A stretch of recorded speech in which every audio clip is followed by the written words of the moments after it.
Drama serial मुसाफात की नई episode में आप ये भी देखने वाले हैं।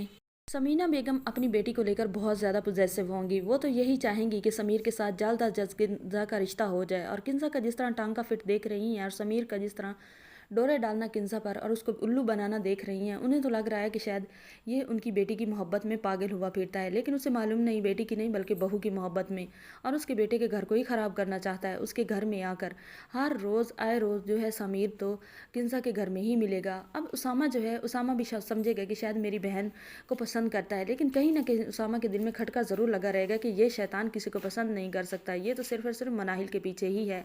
लेकिन मनाहिल अब जिस कंडीशन में है वो टूट चुकी हैं। उसे तो कोई दो बोल भी हमदर्दी के बोल दे तो वो रोना शुरू कर देती हैं। गाहे बगाहे जो है समीर कॉल करता रहेगा, और जैसे ही कॉल करेगा, कॉल तो अटेंड कर लेगी मनाहिल और रोना शुरू कर देगी। समीर को अब ऐसे लगेगा कि जैसे अब टाइम आ गया है, लोहा गर्म है चोट लगाने का। अब जो है हमदर्दियाँ समेटने की बहुत ज़रूरत है मिनाहिल को, तो अब वो अपना सारा काम निकाल सकता है।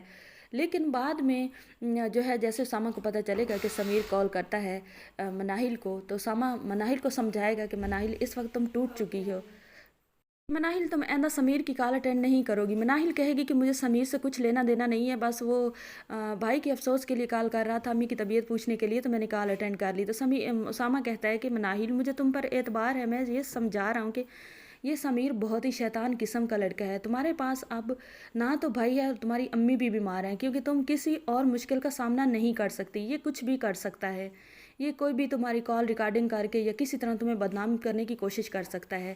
तो तुम मेरी बात को समझो। मनाहिल जो होती है वो उसामा से कहती है कि मैं सब कुछ समझ रही हूँ, मैं जानती हूँ आप मुझसे मोहब्बत करते हैं और मैं भी आपसे मोहब्बत करती हूँ। दूसरी तरफ दानियाल जो है वो सारी की सारी प्रॉपर्टी अपने नाम पर करवा लेता है।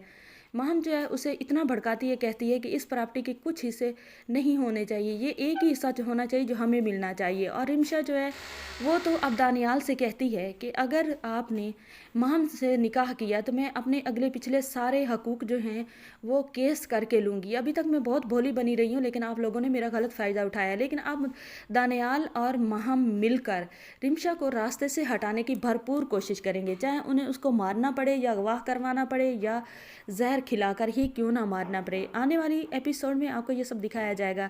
चैनल पर नहीं है तो वीडियो को लाइक शेयर, चैनल को सब्सक्राइब लाजमी कर दें। मिलते हैं नेक्स्ट वीडियो में, तब तक के लिए अल्लाह हाफिज़।